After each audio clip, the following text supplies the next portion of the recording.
Hello friends, and welcome to another book review. Today I'm going to be talking about Incendiary by Renata Cordova, and I received this in both the Owl Crate and Fairy Loot boxes. This is the Fairy Loot version of the book. So this is going to be a non-spoiler review. So I'm going to be going over the main plot of the book without giving away too many spoilers, some of the characters, and as well as my final thoughts and what I thought about this book. Alright, so let's start with the plot. So this story follows a girl named Renata, and she's part of a group of people known as the Moria. The Moria have different kinds of magic, so they can either have persuari magic, in which they're able to manipulate the emotions of somebody else, meaning they can bring up either extreme calmness in you when you're feeling scared, or if they're fighting against you, they can bring out extreme fear in you, which makes you so paralyzed that you can't move. They can also have illusionary powers, which allows them to create really powerful illusions, meaning making you see things that aren't really there. And they can also be ventaris, which are able to read minds, basically. And the very, very rare magic that they can possess is being a robari. And a robari is someone that can touch somebody and take away memories. So the kingdom of Puerto Leones, where this book is taking place, as well as the King Fernando, are hunting down the Moria so that they can take over their land. And he's already slaughtered thousands of Moria, and there's very few of them left. So they have formed a rebel group called the Whispers, and the Whispers are trying to kill the king as well as the prince so that they can save themselves and their people. So Renata is also a part of this rebel group. However, she doesn't feel like she belongs because she is a robari. And in her childhood, she was kidnapped by the king, and she was used to kill thousands of her own people. And because she was very young, it's not something she was actually aware of that she did. But regardless, she feels responsible, and she feels like she doesn't belong and that the other Moria don't trust her for that reason. So the story follows Renata, and it shows you how far she's gonna go to save her people, as well as to let them know that she can be trusted. And it also shows you how far she's willing to go to figure out the truth about her hidden memories. So that's the main plot of the story and what the story revolves around. So now I'm just going to go over and talk about three of the characters that are more prominent in the story.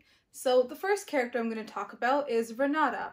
So Renata is a girl that doesn't really fit in where she is. She's always not as trusted by the Moria just because of her past. And because of that, they say a lot of things to her and about her, even to her face, and she doesn't really defend herself. The only person that ever defends her is Des. And she still, tells him not to defend her and that she is going to take everything that people say about her. She also believes that her power is a curse, and so she always wears gloves so that she can protect everyone around her so that she doesn't accidentally use her powers on them. So she isn't somebody that has really embraced her powers yet. Another one of her main motivations is to be able to prove that she is a good person and that she can be trusted. So the bottom line she really wants is to be accepted and to be someone that can help save her people. That's all she really wants, and that's her main motivation in this entire book, is to be accepted and to help save her people. So the second person I'm going to be talking about is Des. So Des is the charming unit leader, and he's a very, very good leader. Like, everybody always follows him to a T, and he always has the best interest of his unit at heart. He always makes sure that he puts his unit above him, and he is very, very good at using his persuari magic as well in order to defend himself as well as his unit whenever they're going out on missions. So as I said before, he is very fiercely loyal when it comes to his unit, and he always makes sure that he puts their safety on top of his. And he's also very fiercely loyal to Renata. Whenever anyone says anything about her, he always defends her and is always there for her. And he has this persona of being super courageous and brave and a natural leader and has so much confidence, but he only ever shows his vulnerable emotional side to Renata, and he shows that he does have fear, he does have other emotions, he does get scared at times, but she's the only one he shows that to. For everybody else, he is that courageous, brave man, and I feel like that really adds a lot of layers to his character, so he's definitely a very interesting character to read about. And the third character I'm going to talk about is Prince Castienne. So Castienne is a character that is known as the Bloody Prince. So when you first hear about him, when you first see him, you know that he's absolutely merciless, he's cold-blooded, he enjoys killing, and he just likes to spread carnage wherever he goes.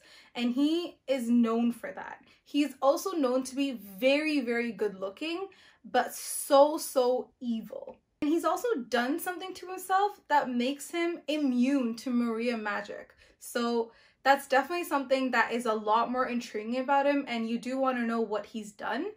But his whole persona and his character is just him being as evil as possible, as merciless and as bloody as he is. And it is very interesting to get to know more about his character. So now I'm just going to go over the overall thoughts about this book. So I honestly really did enjoy reading it. It definitely had me hooked as soon as I opened the pages. And I really liked the pacing of this book. I thought it was well paced. And even when there were slower parts, we got a lot of information in those parts. So I really liked the way she's crafted this book. I thought it was absolutely perfect in the way she's written it. I thought it was really good. I also really did like the plot twist. Even though I guessed majority of them, I still thought they were really good and I still thought they made sense. So I was, you know, really enjoying those things. So I'm really happy to see the way everything came out. And so I would probably give this book a solid 4.5 out of 5 because I thought it was absolutely amazing. I really did enjoy it. And because it ended on such a cliffhanger, I can't wait to read the next book in the series and the conclusion to the story because I really do want to know what happens next.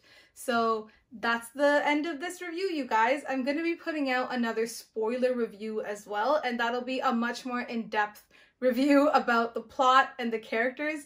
I know in this video it's been a little short just because I can't spoil too much. So if you have finished reading the book, you can definitely check out that spoiler review as well.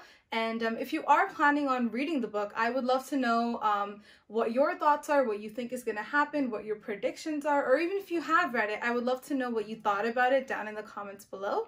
And if you did like this video, I would love it if you gave it a big thumbs up. And if you do want to watch more reviews from me, then you can definitely subscribe to my channel. I have done 2 previous reviews as well, so you can definitely go check those out on my channel.